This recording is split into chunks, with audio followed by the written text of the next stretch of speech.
Assalamualaikum warahmatullahi wabarakatuh. Perkenalkan, saya Niswatul Lutfiana, mahasiswa pendidikan biologi dari Universitas Islam Blitar. Di sini saya akan menjelaskan mengenai manajemen kesiswaan untuk memenuhi tugas mata kuliah manajemen pendidikan oleh dosen pengampu Bapak Dr. Supriyono MPD. Manajemen pendidikan dapat juga diartikan sebagai proses perencanaan, pengorganisasian, pengarahan, dan pengendalian usaha-usaha personalia pendidikan untuk mendayagunakan semua sumber daya dalam rangka mencapai tujuan pendidikan. Sumber daya yang dimaksud meliputi sumber daya manusia seperti siswa, guru, kepala sekolah, dan tenaga kependidikan lainnya. Dan sumber daya lainnya meliputi uang, peralatan, perlengkapan, bahan bangunan, dan sebagainya. Siswa selain sebagai salah satu sumber daya pendidikan, ia juga merupakan masukan atau input utama dari bahan mentah bagi proses pendidikan. Tujuan sekolah didirikan, kurikulum disusun, guru diangkat, serta sarana dan prasarana didirikan, diadakan semuanya untuk kepentingan siswa atau anak didik sesuai dengan kebutuhan dan perkembangannya. Setiap anak didik mempunyai kebutuhan dan mengalami perkembangan yang tidak sama, sehingga sekolah perlu menyelenggarakan berbagai program sesuai dengan kebutuhan dan tingkat perkembangan tersebut. Agar program yang telah disusun, guru yang telah diangkat, dan sarana dan prasarana yang telah dimanfaatkan sebaik mungkin, siswa perlu dimanage sedemikian rupa sehingga tujuan pendidikan dapat dicapai secara efektif dan efisien. Melihat pentingnya manajemen kesiswaan sebagai bagian dari manajemen pendidikan, saya bermaksud membahas lebih rinci lagi mengenai manajemen kesiswaan yang meliputi pengertian, ruang lingkup, tujuan, fungsi, prinsip-prinsip, tugas manajemen kesiswaan, dan implementasi manajemen kesiswaan dalam pendidikan sekolah.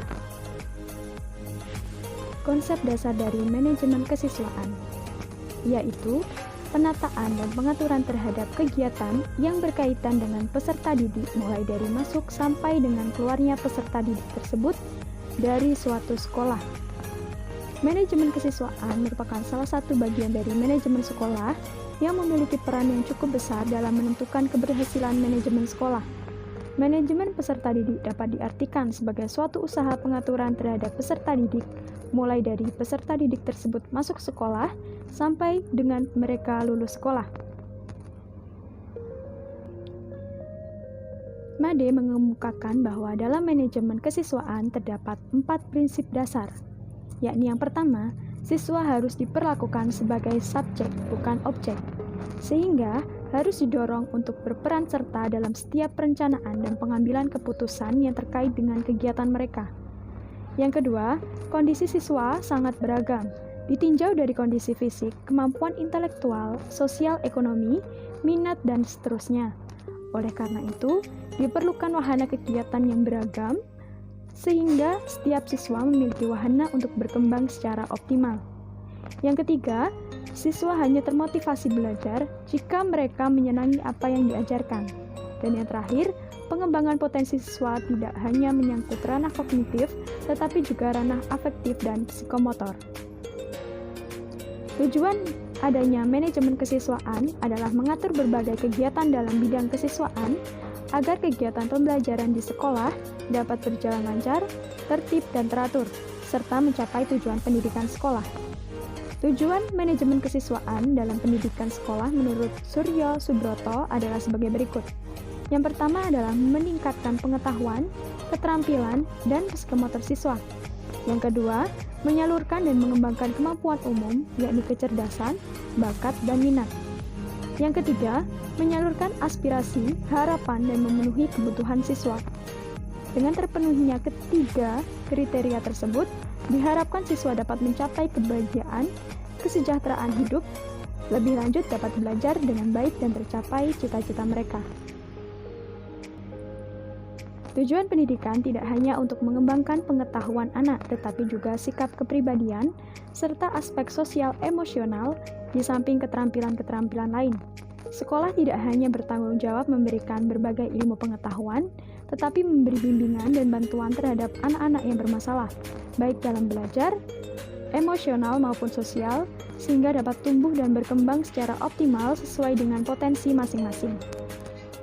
Untuk kepentingan tersebut diperlukan data yang lengkap tentang peserta didik. Untuk itu, di sekolah perlu dilakukan pencatatan dan ketatalaksanaan kesiswaan dalam bentuk buku, buku kleper, buku laporan keadaan siswa, buku presensi siswa, buku rapor, daftar kenaikan kelas, buku mutasi, dan sebagainya. Selanjutnya adalah ruang lingkup administrasi siswa dalam manajemen kesiswaan. Sebelumnya, kita akan mengetahui apa itu administrasi siswa. Administrasi siswa merupakan kegiatan pencatatan siswa dari proses penerimaan hingga siswa tersebut keluar dari sekolah, disebabkan karena tamat atau sebab lain. Sudrajat menyatakan, ruang lingkup administrasi siswa meliputi yang pertama adalah penerimaan siswa baru. Penerimaan siswa baru merupakan salah satu kegiatan yang pertama dilakukan yang biasanya dengan mengadakan seleksi calon murid. Pengelolaan penerimaan murid baru ini harus dilakukan sedemikian rupa sehingga belajar mengajar sudah dapat dimulai pada hari pertama setiap tahun ajaran baru.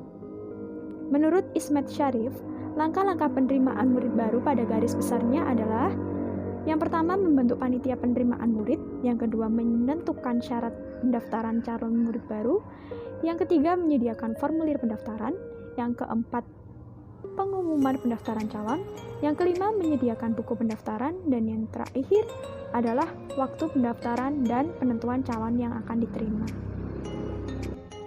Selanjutnya adalah administrasi siswa. Nah, pada administrasi siswa sendiri, di sini dibedakan atas dua garis besar, yakni catatan siswa untuk seluruh sekolah. Pada catatan siswa untuk seluruh sekolah meliputi buku induk.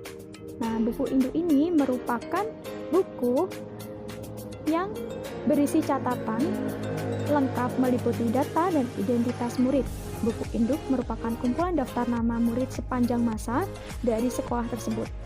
Di dalam identitas murid dapat berisi juga prestasi belajar anak, daftar nilai rapor dari tahun ke tahun selama ia belajar di sekolah tersebut.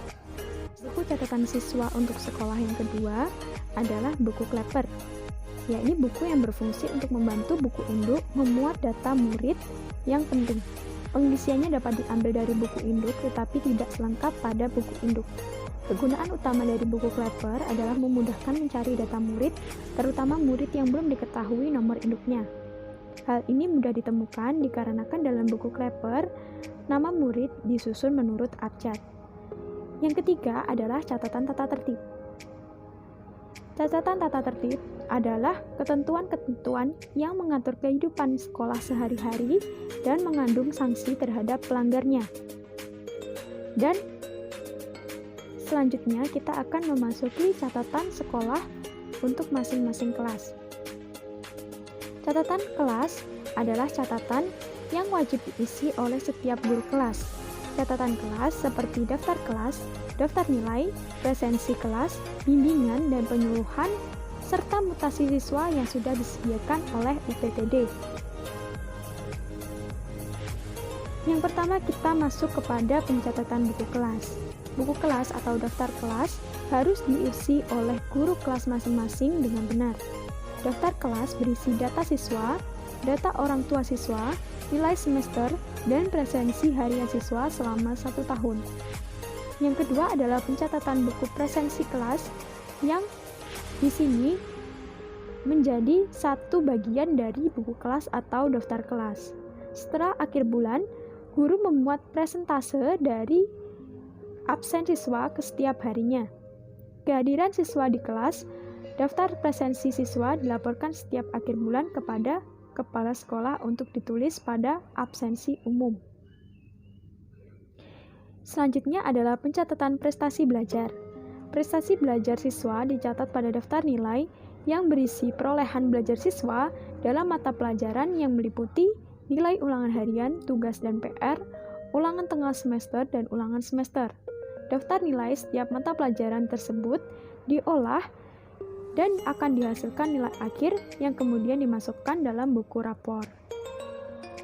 Selanjutnya adalah pencatatan bimbingan dan penyuluhan. Pencatatan bimbingan dan penyuluhan menggunakan buku yang telah disediakan oleh UPTD. Pelaksanaan dan penanganan bimbingan dan penyuluhan dilakukan oleh guru kelas masing-masing. Guru kelas ada yang mencatat dan melakukan bimbingan, ada juga yang melaksanakan tanpa mencatat di buku bimbingan. Selanjutnya adalah bimbingan siswa di SMK. Bimbingan adalah proses pemberian bantuan kepada individu agar mampu memahami dan menerima diri sendiri dan lingkungannya, mengarahkan diri dan menyesuaikan diri secara positif dan konstruktif terhadap tuntutan norma kehidupan, agama, serta budaya, sehingga mencapai kehidupan yang bermakna atau bahagia baik secara personal maupun sosial.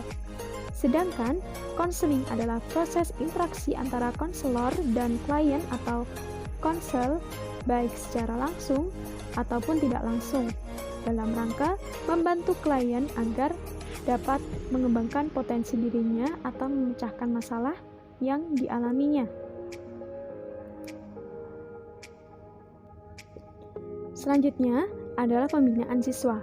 Pembinaan siswa adalah pembinaan layanan kepada siswa baik dalam maupun di luar jam pelajaran di kelas.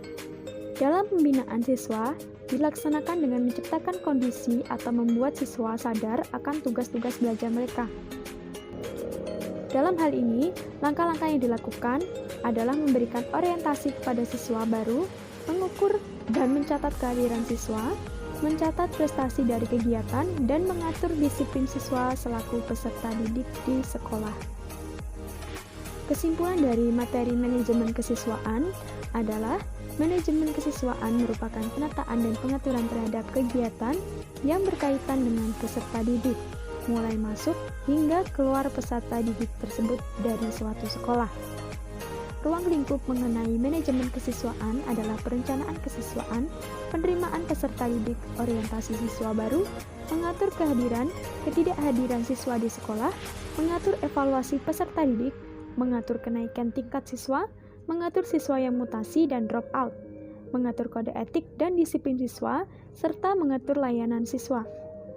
Manajemen kesiswaan bertujuan untuk mengatur berbagai kegiatan dalam bidang kesiswaan agar kegiatan pembelajaran di sekolah dapat berjalan lancar, tertib dan teratur, serta mencapai tujuan pendidikan sekolah.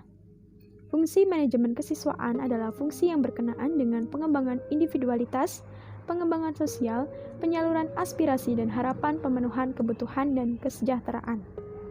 Dalam manajemen kesiswaan, terdapat 4 prinsip dasar, yaitu siswa harus diperlakukan sebagai subjek dan bukan objek. Kondisi siswa sangat beragam, siswa hanya termotivasi belajar, pengembangan potensi siswa tidak hanya menyangkut ranah kognitif tetapi juga ranah afektif dan psikomotor. Sekian penjelasan mengenai manajemen kesiswaan. Apabila ada kesalahan, saya mohon maaf. Nun wal qalami wa ma yasturun. Wassalamualaikum warahmatullahi wabarakatuh.